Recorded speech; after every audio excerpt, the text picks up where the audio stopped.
All rise. Support court with Judge Van Der Bee is now in session. Judge, this is case number JVB1063, Ford case. Thank you. You're welcome. You all may be seated. Okay, Ms. Ford, you brought this case before the court. What's going on? Yes, Your Honor. I came here to request to be taken off child support. All right. My child is almost 18 right now. I'm still sending cash apps, still taking care of my child, so I'm just confused on how the child is about to be 18. He's in the house with his new fiance, two-parent home right now, well, two incomes, and I feel like I just need to be taken off. All right, folks, today we're diving into a heated child support case that's anything but simple. Miss Ford walks into the courtroom confident and ready to speak her truth. Her goal? To get off child support.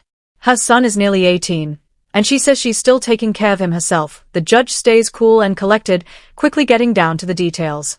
From the jump, it's clear this case is about more than just dollars. It's about timing, fairness, and what the law actually says when it comes to ending support. Miss Ford isn't backing down, and the courtroom is about to find out who's really been providing for this child, and whether that changes what the law requires. All right, so you came to court to ask to be taken off child support because he has a two-parent income? And because I do take care of my child. All right, so what's the legal basis that you're asking to be removed from child support? What am I paying child support for when I can take care of my own child? My child is just currently living with him because I'm on the road due to my business and entertainment and stuff like that. But as far as cash apps and financial responsibility, I do that without him. My child is almost 18, so I don't feel like I need to go through him for everything. Okay, I understand. And you say he's almost 18, so he's 17. Yes, ma'am. All right. What grade is he in? He's a senior, 12. He's 17, but he's a senior? Yes, ma'am. Okay, gotcha. When does he graduate? In May. Right. Okay. Is there anything else you want me to know before I move over to him? No, I just feel like he's a user and I'm taking care of him and his new fiance. How is he a user? He's still allowing me to pay child support for a kid that I'm providing full support for. Right, but you understand you're under a court order to pay child support. That's not necessarily something that he's doing. That's what the court did the first time. You understand that, right? Yes, but I just feel like he could have denied it or even spoke up and told you guys that I'm taking care of the child financially. Why would he do that? Because he don't need my money. I'm taking care of my own child.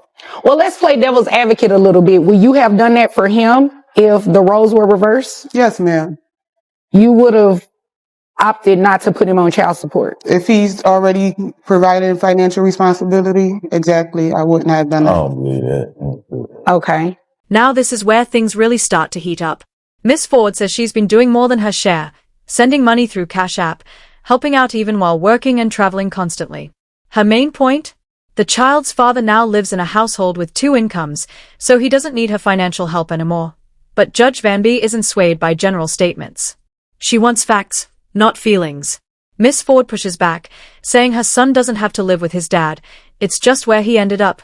The judge isn't letting that slide.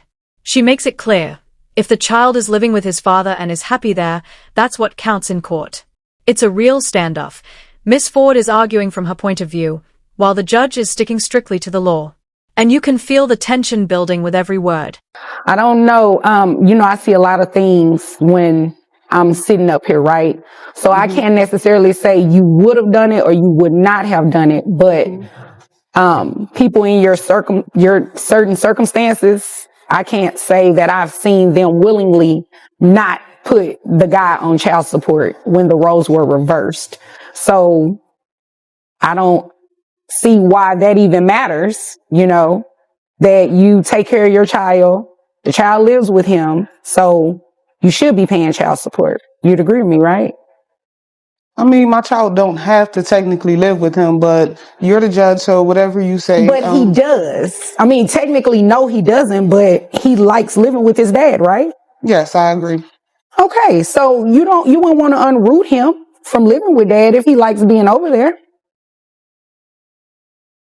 No, you agree with me? I agree. Okay, all right. So, is it okay if I move over to him? Are you done telling me everything you want me to know? Yes, ma'am. With just one thing. So even if I'm not taking completely off, I do feel like it do need to be decreased, especially with his age. He doesn't need childcare or anything of that nature. So I will be requesting a decrease if it can't be just thrown out the court order. Okay. All right. Is there anything else? No, ma'am. All right. Okay, sir. Your son lives with you. Yes, ma'am. And how long has he been living with you? Pretty much all the way up till now, pretty much. So even as a child from the time this order was entered? Yes, ma'am. Okay. All right. And is it true what she's saying? She give extra outside of paying child support? I mean, she does. I mean, it's a little bit here and there, but you know.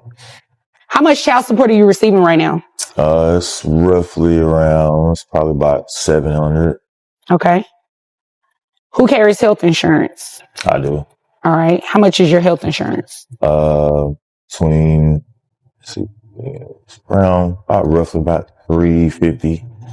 For your son only, or does that include the both That's of you? for both of us. Okay. Now the focus shifts to the father. He speaks calmly, confidently, almost like he's presenting a report. He confirms their son has been living with him for a while now and is currently a high school senior. He admits mom helps out a little now and then, but says it's nothing significant. Meanwhile, he's covering the big stuff, insurance, daily expenses, and points out that she's supposed to be paying $700 a month in child support. At this point, Judge Van B starts asking for real numbers. How much is the insurance? Who's actually paying for the kids' sports and activities? And are mom's contributions just talk, or is there proof she's pitching in?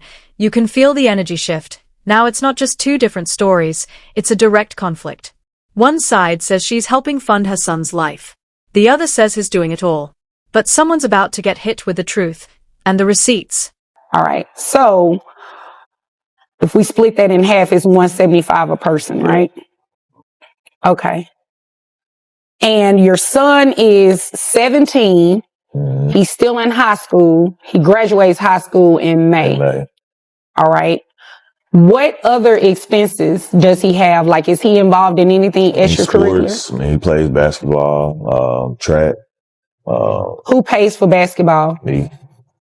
Who pays for track? Me as well. Does mom help out at all with any of those extra expenses? I mean, no, not really. Wow. Well, she says she's seen Cash App and such. I mean, that's, here and there, It's here and there. It's not, yeah. But sending extra outside of the $700, that counts for something, right? Count for some, yeah. I mean, but I feel like, he's with me most of the time. So I feel like, that is needed. So, I mean, that's just my opinion. Okay. What is her visitation like with your son? She comes with 2 or 3 times a week, or he'll stay with her 3 times a week, something like that. Yeah. Okay. So is that pretty consistent? Yeah, it's consistent. All right. So consistently, I'm back over to you. Thank you. Consistently, what does your visitation look like? Anytime that I'm in Dallas, I'm spending time with my child. And he also does not provide any clothing or anything of that nature for him. He lives with him, so he has to be. No, ma'am. I drops all that off. I'm a fashion designer and I have my own clothing line. So my child is always provided with clothes and sneakers, everything he needs for basketball, uniforms and stuff. I cover that. When he needs shoes, He just said he pays for it. Maybe the training, but as far as his equipment and shoes and stuff, my son asked me for the money for that, and I send him the Cash App. I even have the proof. So Does she do that? I'm paying for that stuff. I don't know what she's talking about. Well, somebody not telling the truth. ma'am, I have Cash App receipts to show that I send money for uniforms, sneakers, wristbands, anything, movies, any extra activities my son would like to take part in. We can call him. Well, no, we don't want to call him. He's still a child. We don't want to do that. But somebody is not being honest. If she's saying she's sending you money through Cash App, are you putting in the memo line like what it's for? No, I'm sending it to my son directly. You're sending it to the child directly. So maybe you just don't know that she's doing that. And here's where things really pop off. Miss Ford claps back, saying she's not just helping, she's the one buying the clothes, the gear, and even sending her son money directly for things like shoes, uniforms, meals, and yes, even pizza. Then comes the twist. She reveals she's a fashion designer and says she personally supplies his clothing. Now the judge is staring down two completely different stories. And she doesn't hold back, calling it out. Somebody's not telling the truth. The father denies knowing anything about these Cash App payments, but Miss Ford quickly fires back. She's got receipts. Literal ones. The judge pauses. This is one of those rare, clear-cut moments where the court knows someone's lying. And the weight of that hits everyone in the room. Emotions are high, facts are fuzzy. And it's obvious, both of them can't be right. I guess that's the case because I don't know anything about that. What are you paying for exactly? As far as, uniforms, his everyday, food, clothes, everything he has. She's saying she provides all the clothes. He just buy food sometimes, and I even send Cash App for pizza and stuff like that. So I'm paying for pizza for him and his fiance and my son as well. So you're doing more. Exactly. Is what you're saying. On average, with Cash App, how much would you say monthly you're sending your son? $500 minimum. His sneakers is $200 and better, so I'm buying him 2-3 pair of sneakers a month. Actually, it's probably about $600 a month, ma'am, that I'm sending additional to the child support order. Okay. And health insurance, is dad only covering that? That's not anything that you're covering? No, ma'am. All right. Under your court order, were you ordered to reimburse him for health insurance? No, ma'am. Okay. And sir, do you have other children that reside in the home? Yeah, I have 2 others. Okay. Do you have any other children? No, ma'am.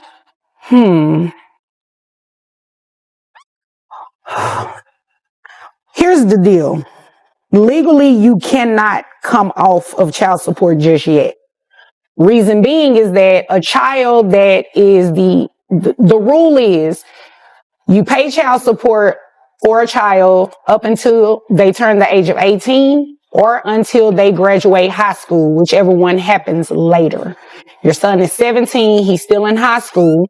He doesn't graduate for another few months. So you will be on child support still until he graduates high school. Do you understand that? That's what the law says. All right.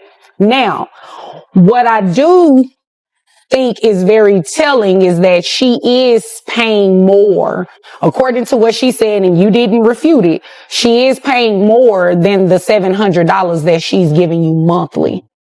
So if all of that is assuming that it's true, because you didn't say whether or not it was true or not, I think she should get somewhat of a break on the child support, the monthly obligation, at least. Health insurance was never ordered for you to reimburse it to him. So what I'll do is just keep it like it is, where you just keep maintaining the health insurance, and you didn't file anything to request that anyway, and you didn't file anything requesting any adjustments. The judge steps in to calm things down and lays out the law, plain and simple. Just because the child is almost 18 doesn't mean child support automatically ends. Graduation has to come first. That's the rule. But then, she makes an important point. If Miss Ford really is sending over $500 a month through Cash App, the current court-ordered amount might be too high. And since health insurance wasn't part of the original agreement, the judge decides to lower the child support to $450 a month. It's one of those rare courtroom moments where everything lines up, logic, fairness, and the law working together. No favoritism. Just facts, responsibility, and what's best for the child. It's a resolution, yes, but it also feels like a quiet warning. In this courtroom, truth and proof matter more than anything. To the health insurance. So what we'll do is just decrease your child support to $450, because according to your testimony, you're sending roughly about $500 anyway. Yes, ma'am. On Cash App. So we'll just reduce your child support obligation to $450, and you'll have to pay that through graduation, which is another, 6 months or so? Yes, something ma'am. like that. I think that's fair. I think that's what's in your son's best interest. According to her, she's doing a lot and she's giving it directly to your son. And unless you have something in writing that can refute that, then I have to assume what she's saying is true. I have no clue about the Cash App thing. I mean, there was no conversation. I mean, I don't check his Cash App like that. Well, I would hope you wouldn't have a conversation with your son about that, because it's really kind of inappropriate, for you all to discuss that. But if he's still enrolled in those activities and those activities are still taking place, there has to be some validity to what she's saying if you know that you're not covering that extra. So that's what it'll be. Your child support will be reduced to $450. Just when it seemed like things were wrapping up, Miss Ford pokes the bear. She takes a shot, saying she's tired of supporting the father's whole household. The judge shuts it down fast. Don't backslide, she warns, firm and direct. It's a sharp reminder that this courtroom isn't the place for personal digs. Miss Ford gets the message. This case is about her child, not old grudges. The judge makes it clear. Stay focused, stay respectful, and leave the drama at the door. It's a quick moment, but it shifts the mood again, from calm to tense, just like that. A brief flash of reality in family court, where emotions can boil over in a heartbeat. Yes, ma'am. Thank you. Okay. You're welcome. I'm tired of taking care of his other kids as well. Huh? I'm tired of taking care of his whole household. You his don't family. know what. Now, see, you were starting on a good track. Don't come in here and backslide. Okay? All right. Yes, You do ma'am. not know what go on in his house, and quite frankly, it is none of your business. So is there anything further that you have that pertains to your business? No, ma'am. That's it. That's it. Okay. Do you have anything further? I'm just ready for this to be over so I can live happy ever after with my wife and Well, my kids. go ahead and live happy ever after, because you all are dismissed. And just like that, it's done. The judge asks if there's anything else. The father keeps it simple. He just wants to live in peace with his wife and kids. Miss Ford doesn't argue. No dramatic exit, no last-minute outbursts. Just a quiet ending, with both sides letting out a long, tired breath. It's the kind of courtroom closure you don't always see, neat, controlled, and resolved. Maybe it's not perfect for everyone, but it's clear, fair, and final. The judge brings it to a close, gavel in hand. And you're left with the reminder that sometimes justice doesn't need to make a scene. It just needs someone steady to call the shots. And mean it.